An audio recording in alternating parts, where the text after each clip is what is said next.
Nous avons suivi la sortie médiatique du président de la conférence des chefs d'État aujourd'hui sur les zones de RFI.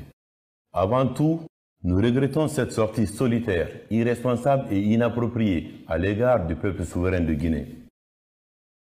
Comme vous le savez tous, la fonction de président de la conférence des chefs de l'État est d'une grande exigence et ne voudrait pas que l'on estime que ce statut donne le droit de parler et de décider en lieu et place de ses pairs avant même de leur avoir consulté. Depuis son arrivée à la tête de cette institution respectable, le président Embalo s'illustre dans ses prises de position personnelles au mépris de ses homologues présidents.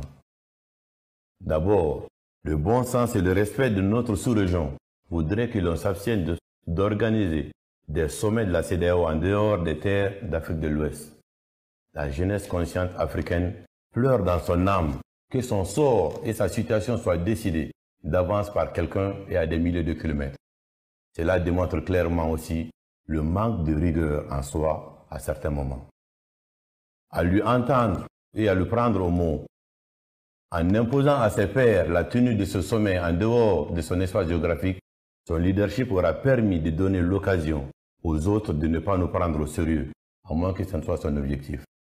Dès lors, il est donc permis d'inviter le patron des chefs de l'État de la CEDEAO, comme il le prétend, à œuvrer davantage pour l'honneur et la grandeur de nos peuples. Le mensonge grossier et les propos qui s'apparentent à de l'intimidation sont de nos jours des pratiques rétrogrades qui n'honorent pas son auteur et ternissent par la même occasion l'image de marque de la CEDEAO. Nous ne voulons pas porter cette honte. C'est pourquoi le temps est venu de dire ce qui a été dit en Guinée et qui est archi faux et décousu de tout sens. Ce dont il a été question dans les échanges est le contenu du chronogramme de la transition. Nous ne ferons l'objet d'aucune publicité pour personne ou pour quelque raison que ce soit. Le respect de notre pays et de nos dirigeants est la base de toute relation au sein même de la CEDEAO. L'instabilité ne peut être une marque de gouvernance ou un droit acquis. La démarche du président Embalo procède d'une diabolisation du régime de la transition en Guinée. Ça ne marchera pas parce que ses intentions et son orientation sont connues. Toutes les démarches menées par lui en lieu et place de la CEDEAO étaient de nature à entériner son choix de candidat pour les futures élections. Nous ne laisserons personne prendre en otage la voix du peuple.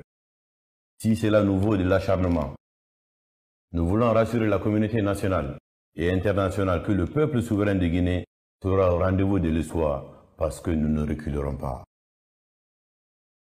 Nous invitons les uns et les autres à la vigilance. Une autre évidence est le fait qu'il y a une nouvelle dynamique dans nos pays qui est impulsée par une nouvelle génération de dirigeants à laquelle appartient le président Doumbouya, qui ne fera pas de civisme et n'est pas aliéné. Pour ceux qui interrogent l'histoire, on sait qu'en Guinée et partout dans le monde, le Guinéen n'aime pas le manque de respect ou un quelconque dictat. Nous avons volontairement ouvert toutes nos portes à la CEDEAO, mais nous nous résignons d'accepter que l'image souverainiste de notre si chère institution sous-régionale ne soit prise en otage par des sorties non maîtrisées et imprévisibles.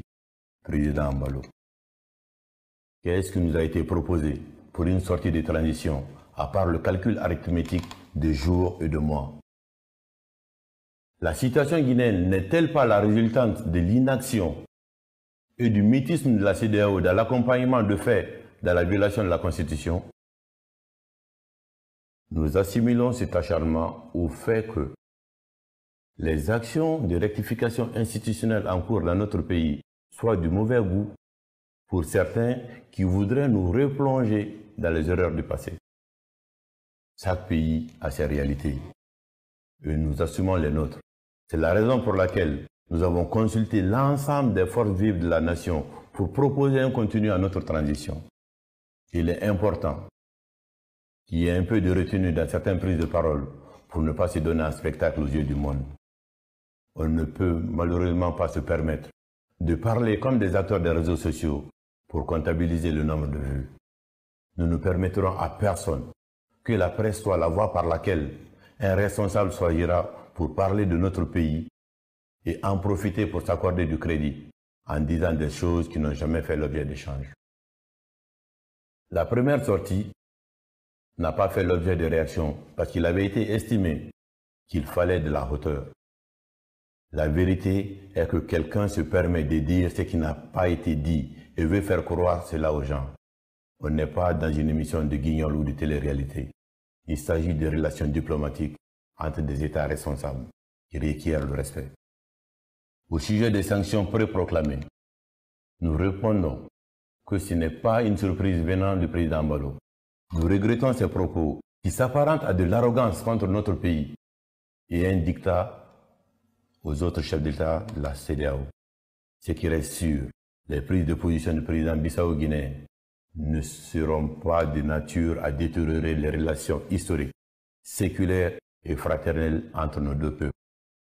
Nous trouverons en cette période de transition la force, le caractère et l'union sacrée qui nous permettront d'aboutir à la mise en place d'institutions fortes qui résisteront au temps et à la tentation des hommes.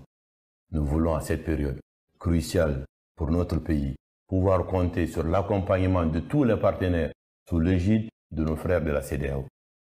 Je vous remercie.